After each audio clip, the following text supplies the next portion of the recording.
आप देख रहे हैं रफ्तार न्यूज चैनल। सबसे तेज सबसे आगे हम आपको बताते चलें कि दिल्ली देहात में किसानों की सीएम से मांग, कृषि यंत्रों पर मिले सब्सिडी। हम आपको वहीं बताते चले दिल्ली देहात के पल्ला तिगीपुर गांव के किसानों ने मुख्यमंत्री अरविंद केजरीवाल को पत्र लिखकर कृषि यंत्रों पर कहा है कि हमें भी सब्सिडी देनी चाहिए, क्योंकि दिल्ली में जो किसान हैं उन्हें जो कृषि यंत्र हैं जो कृषि में काम आते हैं उन पर सब्सिडी नहीं मिलती। जैसे आप हरियाणा, पंजाब या उत्तर प्रदेश में जाएं तो वहां किसानों को उन यंत्रों पर जो किसानी में यूज होते हैं, काम करते हैं, उन पर सब्सिडी मिलती है। वहीं दिल्ली के किसानों ने भी अरविंद केजरीवाल को पत्र लिखकर और ये चीज मांगी है। अब देखना होगा कि कब तक इनकी मांगे होंगी या नहीं। दिल्ली से ब्यूरो रिपोर्ट। राहुल जी, कितने किसान आप लोग कल गए थे सीएम हाउस पर? क्या मांगी थी आपको? किस मुद्दे को लेकर के आप सीएम केजरीवाल से मिलने गए थे कल? हम कल वहाँ पे 10-12 किसान थे, पल्ला और तिगीपुर गांव से हम गए थे। जो हम अब आधुनिक खेती की तरफ थोड़ा रुख कर रहे हैं, कुछ ऑर्गेनिक फार्मिंग कर रहे हैं, मशरूम फार्मिंग कर रहे हैं, तो उसके लिए हमें जो यंत्र लेने पड़ रहे हैं वो बहुत काफ़ी महंगे हैं। तो हम गए थे कि सीएम साहब से मिले, उनको बोले कि जो भी कृषि यंत्रों पर सब्सिडी दूसरे राज्यों में मिल रही है हमें भी वो देना शुरू करें, जिससे कि हम भी आधुनिक खेती की तरफ अग्रसर हो सकें। तो क्या आप लोगों की मुलाकात हुई? मुख्यमंत्री ने कैसा व्यवहार किया या पत्र दे करके आए? आप क्या रहा पूरा? हमारी उनसे मुलाकात तो नहीं हो पाई, लेकिन फिर भी उन्होंने हमारा लेटर रिसीव कर लिया और बोल रहे थे कि जैसे भी इस पर आगे कार्रवाई होगी तो उसको सूचना आपको दे देंगे। मांग कर चुके तो क्यों नहीं मानी जा रही मांग? क्या कहाँ कमी रह गई? मेरे ख्याल में कुछ ये राजनीतिक बातें हैं। अब इसमें हम किसान क्या कहें, ये इनका आपस में चला हुआ है। कांग्रेस सरकार 2008 में सब सुविधाएं बंद कर गई थी। अगर हमारा देखो, सीधी सी बात है, ये खेती किसानी एक लैंड पूलिंग और ये P2 जोन 1-2 जोन, ये 15 साल हो गए इनको, और अभी भी खेती हो रही है। तो जब किसान, जब ये जमीन चली जाएगी या बिल्डिंग खड़ी हो जाएंगे, कुछ बन जाएगा, तो जब हमारे किसान का दर्जा तब छीनते। जब तक हम खेती करें तो किसान है। और फिर इसके बाद एक और 1.5 लाख एकड़ में तो अभी भी दिल्ली में हो रही है, 5 विधानसभा में खेती हो रही है।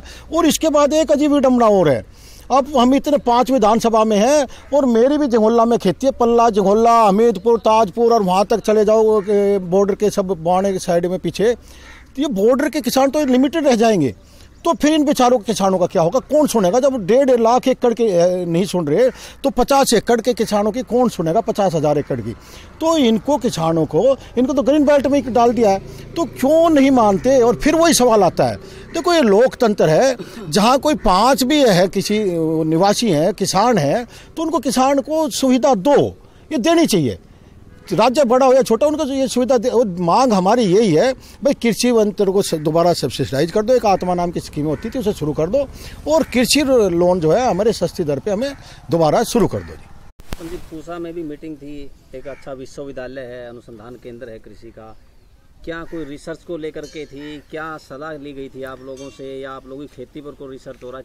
क्या मामला था वहाँ? जो है हम जो है ये हमारे जो है ना 3 ब्लॉक हैं किसानों के, अलीपुर है, उधर है, तो तीनों ब्लॉक के किसान उस दिचाऊ कला की तरफ से भी, और ये बुराड़ी के और हमारे पल्ला की साइड के अलीपुर ब्लॉक के भी 60-70 किसान जो है, और वहाँ लगातार 1-1 घंटे की जो है एक तरह से क्लास टाइप ली गई थी किसानों की।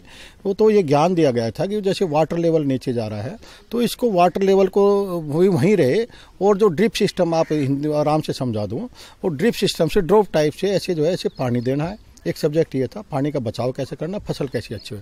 कुछ सब्जेक्ट ये था, मधुमक्खी पालन का था, फिर मशरूम का सब्जेक्ट था। तो ऐसे कई कि जो है ये आजकल बहुत जो है बिजली की बड़ी आफत है कि बिल ज़्यादा आते हैं। एक सोलर पैनल का भी था, भाई सोलर से कैसे जो है किसान जो है इसे बिजली की बचत करे। और वहाँ एक और बड़ी अच्छी चीज़ थी, मैं फ़ोटो भी लिया, आपको भेजूँगा। एक ऐसा एक हट टाइप सा बना दिया है, सोलर से एक जो है फ्रिज चलता है और उसकी लाइट से ही 4 डिग्री पे एक रूम बन जाता है और उसमें हम सब्जी को कम से कम 4-5 क्विंटल जो है सब्जी उसमें स्टोर कर सकते हो, खराब नहीं होगी 15 दिन तक। 4 डिग्री पे इतनी जल्दी खराब नहीं होगी जैसे हमारे फ्रीजर में नहीं होती है। तो ऐसा ज्ञान वहाँ दिया गया, बड़ा अच्छा रहा। और इस चीज़ के लिए मैं कृषि ये अनुसंधान केंद्र जो भी है पूसा का, इनको बधाई के पात्र है। ऐसे ऐसे प्रोग्राम चलते रहने चाहिए। बड़ा ही ज्ञान भरिया जो है उन्होंने विषय थे कल। और लेकिन एक समस्या वहाँ भी क्रिएट हो रही है कि दिल्ली के किसान जो है एक तरह से सुस्त से हो गए हैं और समस्या है कि आगे कैसे बढ़े। वहाँ उन्होंने बताया कि ये सोसाइटी गठित करो और FBO बनाओ। FBO का कैसे गठन होगा उसका भी वहाँ जानकारी दी गई, क्योंकि उसके माध्यम से सेंट्रल गवर्नमेंट भी चला रही है, मोदी सरकार चला रही है। उसके माध्यम से एक FBO गठित करेंगे तो आपको यंत्र भी मिलेंगे, फाइनेंस भी मिलेगा, उसका भी ज्ञान दिया गया। सोसाइटी के थ्रू हम क्या कर सकते हैं वो भी क्या, हालांकि हमने सोसाइटी गठित कर लिया, FBO भी गठित करने जा रहे हैं। बड़ा ही अच्छा वहाँ कार्यक्रम रहा। और बीच बीच में उन्होंने वादा किया यहाँ भी दौरा करेंगे और अपनी DM मैडम भी आएगी, LG हाउस में भी हम जाने वाले हैं। और बीच बीच में जैसे यहाँ दौरे गांव में लगेंगे हमारे, मैं आपसे निवेदन करूँगा आप भी आओ और खेती किसानी NCR के लोगों को दिखाओ कि यहाँ दिल्ली के किसान कितनी टेक्निकल खेती कर रहे हैं। और आगे जैसे वहाँ आएंगे मैं आपको सूचित कर दूँगा और निवेदन करूँगा कि आप आए और खेत में खड़े होकर देखें कि दिल्ली के किसान कर क्या रहे हैं। पवन सिंह जी बताइए, आप किस मुद्दे को लेकर के गए थे और कैसी आप लोगों की मीटिंग रही? क्या आपको लगता है अब आपने जो मांगे रखी है वो मांगे पूरी होगी या क्या, कहाँ तक बात पहुँची है? देखिए, हम दिल्ली के किसान जो है पिछले कई महीने से लगातार जो है कोशिश में लगे हुए हैं, हर ऑफिस में जा रहे हैं और जो है मुख्यमंत्री के पास जो कल गए थे वही समस्या हमारे साथ बड़ी विकट खड़ी हुई है कि हमें यंत्रों पे जो है कोई सब्सिडी वगैरह नहीं मिलती है और हमें ऋण भी उपलब्ध नहीं है, सस्ते कृषि ऋण भी नहीं है। तो इसी मांग को हम लेके मुख्यमंत्री जी के पास गए थे और हम पूसा पे भी मीटिंग थी, वहीं से आए थे 50-60 किसान। केजरीवाल के पास जो है हम गए थे 5 किसान में अंदर, लेकिन उन्होंने अनुमति नहीं दी कि कोविड-19 की जो है, हालांकि केजरीवाल साहब वहीं थे, उन्होंने मुलाकात नहीं की और हमारे सामने वो कहीं निकल के चले गए।